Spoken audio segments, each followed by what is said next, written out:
আসসালামু আলাইকুম।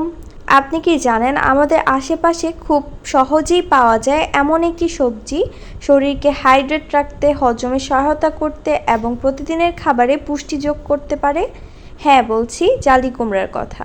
অনেকে জালি কুমড়াকে শুধু সাধারণ একটি সবজি মনে করেন, কিন্তু এই সবজিটি আমাদের দৈনন্দিন খাদ্য তালিকায় রাখার বেশ কিছু ভালো কারণ রয়েছে।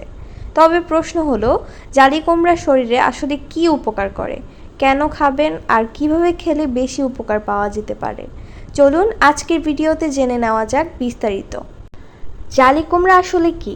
জালি কুমড়া একটি পানি সমৃদ্ধ সবজি। এতে প্রচুর পানি থাকে এবং এটি তুলনামূলকভাবে হালকা খাবার। তাই গরমের সময় বা শরীরে পর্যাপ্ত তরল গ্রহণের প্রয়োজন হলে খাবারের অংশ হিসেবে জালি কুমড়া রাখা যেতে পারে। এতে থাকে পানি, কিছু ভিটামিন ও মিনারেল এবং খাদ্য আঁশ। সবচেয়ে ভালো গুরুত্ব বিষয় হলো এটি সাধারণত কম ক্যালোরিযুক্ত সবজি, তাই পরিমাণ ও রান্নার ধরন ঠিক রেখে এটি একটি ভারসাম্যপূর্ণ খাদ্য তালিকার অংশ হতে পারে। জালি কুমড়ার একটি বড় বৈশিষ্ট্য হলো এতে পানির পরিমাণ অনেক বেশি। আমাদের শরীরের জন্য পর্যাপ্ত পানি অত্যন্ত গুরুত্বপূর্ণ।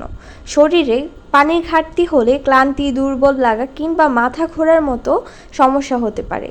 জালি কুমড়ার মতো পানি সমৃদ্ধ সবজি খাবারের মাধ্যমে শরীরে তরল গ্রহণ বাড়াতে সাহায্য করতে পারে। তবে অবশ্যই মনে রাখবেন, জালি কুমড়া পানি খাওয়ার বিকল্প নয়। প্রতিদিন পর্যাপ্ত পরিমাণে পানি পান করতে হবে।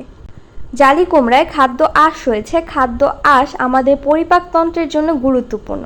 পর্যাপ্ত আঁশযুক্ত খাবার নিয়মিত খাদ্যাভ্যাসের অংশ হলে মল স্বাভাবিক রাখতে এবং কোষ্ঠকাঠিন্য কমাতে সহায়তা করতে পারে।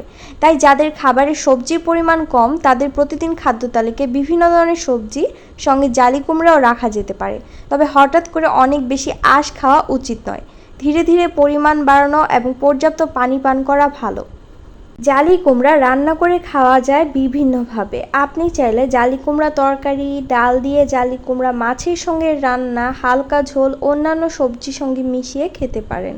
তবে অতিরিক্ত তেল ও লবণ দিয়ে রান্না করলে স্বাস্থ্যকর সবজিটি অতিরিক্ত ক্যালোরি ও সোডিয়ামের উৎস হয়ে যেতে পারে। তাই কম তেল, পরিমিত লবণ ও পুষ্টিকর উপকরণ দিয়ে রান্না করাই ভালো। জালি কুমড়া সাধারণ খাবার হিসেবে বেশিরভাগ মানুষের জন্য নিরাপদ হলেও সবজি বা ফলের ক্ষেত্রে একটি বিষয় মনে রাখা জরুরি। যদি কোনো কুমড়া বা সবজি অস্বাভাবিকভাবে তেতো স্বাদের হয়, সেটি খাওয়া উচিত নয়, কারণ অতিরিক্ত তেতো স্বাদের জিনিস কুমড়া জাতীয় সবজিতে প্রাকৃতিক বিষাক্ত উপাদান থাকতে পারে, যা অসুস্থতার কারণ হতে পারে। এছাড়া আপনার যদি কোনো নির্দিষ্ট স্বাস্থ্য সমস্যা থাকে অথবা চিকিৎসক কোনো বিশেষ খাদ্য নিয়ম দিয়ে থাকেন, তাহলে খাদ্য তালিকায় পরিবর্তন করার আগে পুষ্টিবিদের পরামর্শ নেওয়া ভালো।